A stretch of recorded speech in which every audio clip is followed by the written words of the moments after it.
Welcome back with the video. Today we have Saria's information drop, and let's go ahead and look at her. She should be a normal RGB character. They did showcase a little teaser about her in the recent video, right? Showing the cigarette and all that, the merge mail and all that. So let's go ahead and look at her, right?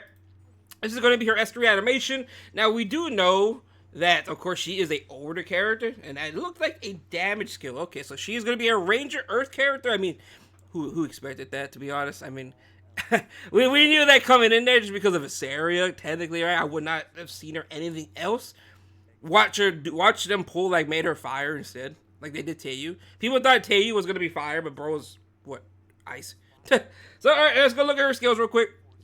Again, she's finally coming out to the game, which is very, very nice. I do like that. She's finally coming out.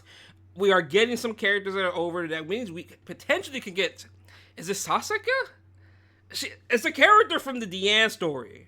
I forgot what her name is. But she could potentially be coming out, right? As well as we are getting Saria now. But let's talk about that later on. So Saria is 109 base speed. Alright, 23% crit chance. Okay. High attack. Self-imprinted attack. And then for the team, it's going to be attack percent as well. Overall, not too shabby. Not too shabby. Now let's go ahead and look at her skills. So, passive. At the start of the turn. At the start of an ally's extra turn, gains 2 focus and increases combat radius of the caster by 30%. After using a skill when focus is full, activates Wings of Liberation. Wings of Liberation consume 5 focus, attacks all enemies by releasing a spirit bird, increases hit chance by 50% when using this skill, and is unaffected by elemental disadvantage. Ooh, I like that. I like that a lot. The increases hit chance by 50% is really, really nice. I am actually like a really big fan of skills that has this because of SETSUKA running around, right? SETSUKA has a 30% base evasion to the entire team. And when I see skills have this increased hit chance by 50%, that is very, very nice. And is unaffected by elemental disadvantage. Very, very good unit into SETSUKA, right? The unaffected by elemental advantage is very, very nice. As you see here, they're using it into SETSUKA. That's good. That's actually really, really good. But my problem is she's going to be focused already. But we'll see if it's really that much of a problem.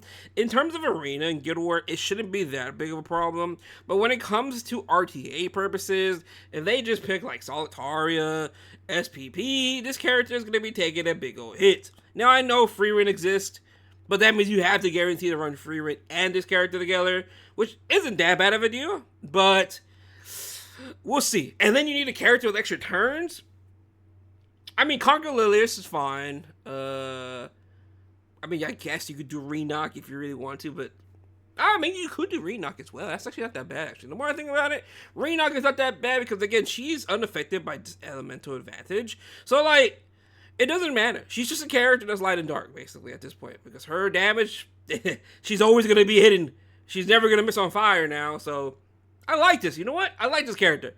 She actually looks pretty good to me.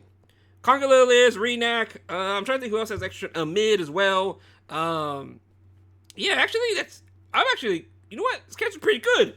But again, the only problem is her focus. Alright, but she starts the battle. At the start of an ally's extra turn, she gains 2 focus. She needs 5. Okay. I mean, I think she'll be good. But we'll see. S3. Attacks the enemy. Oh, this is S1. S3? Hello? Did I miss it? There you go.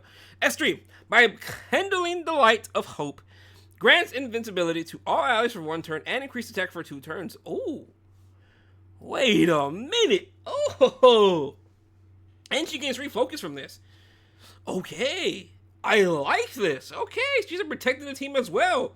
Alright. This character, she has her self-protection. She has a very, very nice S2 in terms of it being AoE hit chance and never have to worry about it, right? And then she has attacks 2 enemies with a Spurst and has a 65% chance to dispel 1 buff. Increases effect chance to 100% and ignores ER. Ooh. Okay, you know what? I think this character is actually pretty good. Right? There's a lot of weird stuff in this kit, but it all works out together. I really love when character has its own self-protection. And the S3 is the entire team protection. So overall, that's very, very nice. And she has a strip on her S1. Ignore ER. for 10 souls. Okay, I think this character, they cooked with this character. She's actually pretty good in my opinion. Now, she's not really RNG situation like SETSUKA, right? But she's just good. I like that. I think we needed a break from the RNG, SETSUKA, and I really like this character. So let's look at her artifact. After using a non-attack skill, increases common range of the caster and the ally in the back row except for the caster by 12%. Okay, this is like a really insane artifact.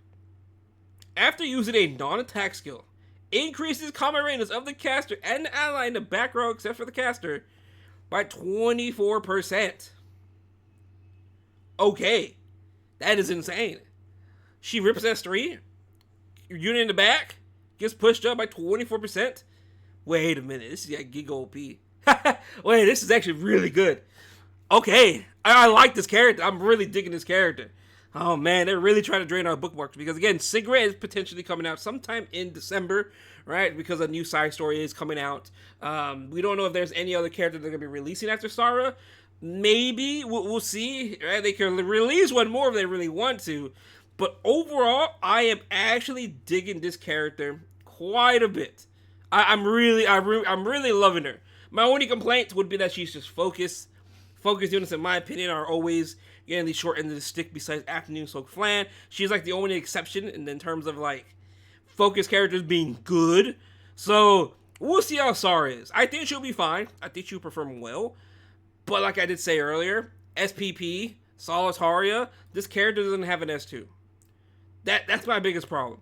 But I will say, even though she doesn't have an S2, she has an S3 in my opinion. That's actually really good. And her S1 is a strip. Ignore ER. So like, and it's attacking 2 enemies. So like, it's actually not bad. I think she's going to be pretty good even if they were to draft like a unit like Solitaria, right? That's my biggest complaint about these focus units because again, I do think focus units are much, much weaker than the Fine Spirit units. So, let's see. Let's see. But again, she is going to be a normal drop rate banner and she will be starting on November 6th. Overall, again, I would really recommend summoning it, but I don't really blame if you do want to skip because of another limited banner coming sometime in December, which should be Cigarette. It is already confirmed Cigarette is a limited character. So, you could potentially skip this character if you really want to, but I don't really recommend that. I kind of recommend you summon for every RGB character if you have the bookmarks for it, because some of these characters are just really insane, and then you have to wait 6 months to even summon their banner again. So, just keep that in mind, right? But, other than that though, let me know down below what you guys think about this character. I really like her a lot. I think she's going to be pretty good actually. But, other than that though, thank you guys for watching the video, and I will see you guys later on. Peace out.